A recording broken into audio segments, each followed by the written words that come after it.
বর্তমানে সবচেয়ে বড় ব্যবসার মধ্যে একটি ব্যবসা হলো ধর্মের লেবাসে প্রতারণার ব্যবসা। ধর্ম মানুষকে শান্তি, নৈতিকতা আর সত্যের পথ দেখানোর কথা, কিন্তু সাম্প্রতিক সময়ে মনে হচ্ছে ধর্ম যতটা আলো ছড়ানোর কথা ছিল তার চেয়ে বেশি অন্ধকারকে আড়াল করার ঢাল হিসেবে ব্যবহার হচ্ছে।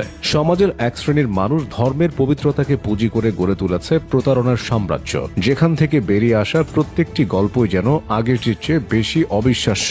ধর্মকে পুঁজি করে টাকার পাহাড় গড়তেই যেন তাদের এই পেশায় আসা। কিন্তু সত্য কি কখনো আড়ালে থাকে? চোরের 10 দিন তো গৃহস্থের একদিন।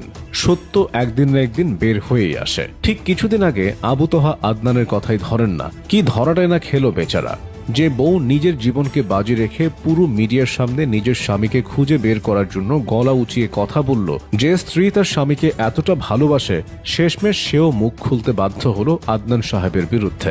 বউকে মারধর করা কোনো হাদিসে লেখা আছে? এসব যদি তার পারিবারিক কথা তর্কের খাতিরে ধরেও নেই, তার যে সংস্থা চালায় মানুষের টাকায়, সেই টাকা নিজের ভোগ বিলাসিতায় কেন ব্যবহার করবে? বলতে পারেন, অনেকে এসে বলবে, আপনি কি দেখেছিলেন উনি টাকাগুলো নিজে ভোগ করছেন? শোনেন ভাই, মানুষের চরিত্র জানতে হলে তার বউ এবং বাড়ির কাজের লোক দারোয়ানকে জিজ্ঞেস করতে হয়। বাড়ির বউয়ের থেকে তার হাজবেন্ডকে কেউ ভালো চেনে না। তার বউয়ের কেন তার স্বামীর নামে অপবাদ দিতে হবে? যা রটে তার কিছুটা হলেও ঘটে। আর এদিকে তো আবু তোহাকে পেছনে ফেলে আরো কয়েক ধাপ এগিয়ে রয়েছেন মুফতি কাশেমি। উনি তো আরো বড় খেলোয়াড়। কিছুদিনের মধ্যে বিয়ের সেঞ্চুরি করে বসবেন।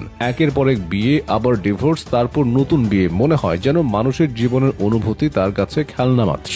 নারীর জীবনে স্থিতি, নিরাপত্তা বা সম্মান যেন কোনো বিষয় না। প্রশ্ন জাগে, ইসলামকে আসলে এটাই শেখায়? মহানবীকে আমাদের এই শিক্ষাই দিয়েছিলেন? হায় মানব সত্তা, আফসোস, আমরা দিন দিন পাপের রসাতলে ডুবে যাচ্ছে। কিয়ামতের বেশি দিন আর বাকি নেই। আর বাঙালির বড় সমস্যা হলো, হাদিস বা সুন্নত মানে অনেকের মাথায় প্রথমে আসে 4 বিয়ের গল্প, অথচ সেই সুন্নত পালন করতে গিয়ে শর্ত, দায়িত্ব, নৈতিকতা কিছুই মনে থাকে না। আশ্চর্যের ব্যাপার হলো, আসর নামাজের অতিরিক্ত 4 রাকাত সুন্নত কতদিন পড়া হয় এটা কেউ জিজ্ঞেস করলে বেশিরভাগই অপ্রস্তুত হয়ে পড়বে। কিন্তু 4 বিয়ের প্রসঙ্গ এলে উচ্ছ্বাসের সীমা থাকে না। ধর্মের নাম যেন শুধু সুবিধামতো নিয়ম বেছে নেওয়ার লাইসেন্স। প্রসাব করে পা ধোয়া সুন্নত, এটা মনে থাকে না, কিন্তু খাওয়ার পর মিষ্টি খাওয়া সুন্নত, সেটা খুব ভালো করে মনে থাকে। আমরা বাঙালিরা নিজের যেটা ভালো লাগে সেই সুন্নতগুলো পালন করি, আর অন্যগুলোর খবর নাই।